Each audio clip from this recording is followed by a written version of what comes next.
Сәлеметсіңдер ме балалар? Бүгін әдебиет пәні. Бөлім махаббат және абырой.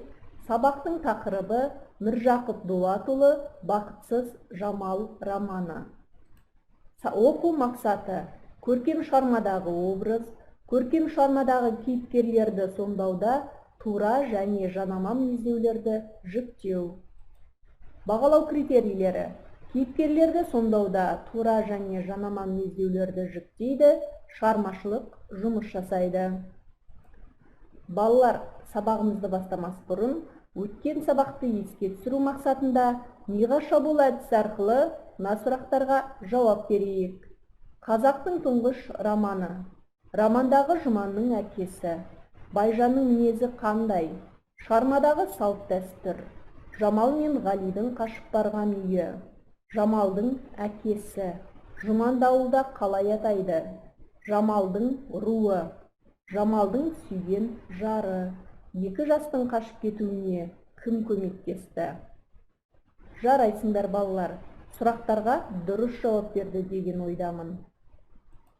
Балалар, сабағымызды бастамас бұрын әдебиет теориясынан түсініктеме бере кетейін. Мінездеу: әдеби кейіпкерді таным түсінігімен мінез құлқын таныта даралай суреттеу. Тура мінездеу: кейіпкердің мінез құлқын айнытпай, сол қалпында баяндайды. Жанама мінездеу: оған қатысты құбылыстар мен заттарды суреттеу арқылы қаһарман бейнесін ашып көрсетеді. Балалар, бүгінгі сабағымыздың бірінші тапсырмасы сен білесің бе? Дескриптор: шығарма кейіпкерлерін табады, кейіпкерлерді кестеге топтастырады. Өзіңді тексер. Шығарма кейіпкерлері: Жамал, Ғали, Сәрсенбай, Шолпан, Жұман, Байжан. Екінші тапсырма: кейіпкер әдісі. Дескриптор: шығармадан кейіпкерлерді табады, кейіпкерге талдау жасайды. Талдау нәтижесін кестеге орналастырады. Өзіңді тексер. Кейіпкер: Жамал, өмірге қызығушылығы, білімге құштар, зерек, еркіндікке жетуді жөн көреді.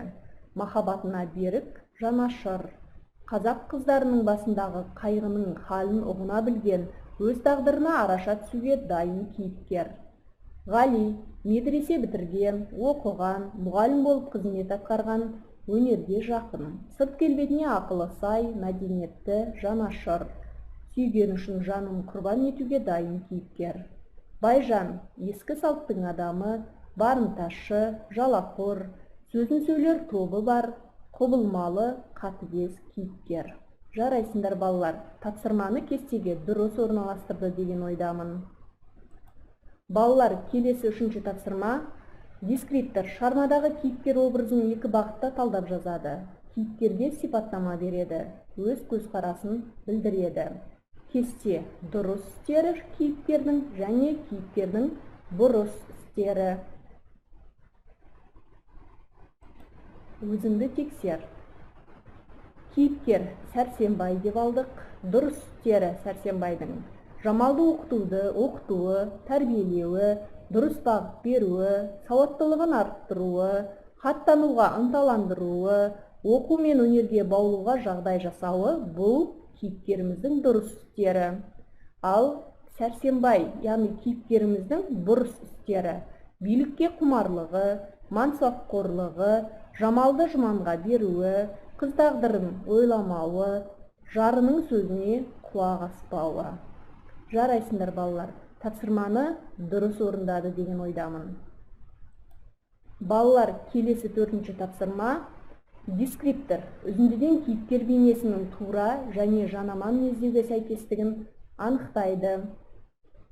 Төртінші тапсырмада үзіндіде кейіпкерлеріміз туралы үзінді берілген, сол арқылы тура және жанама мінездеуді табамыз.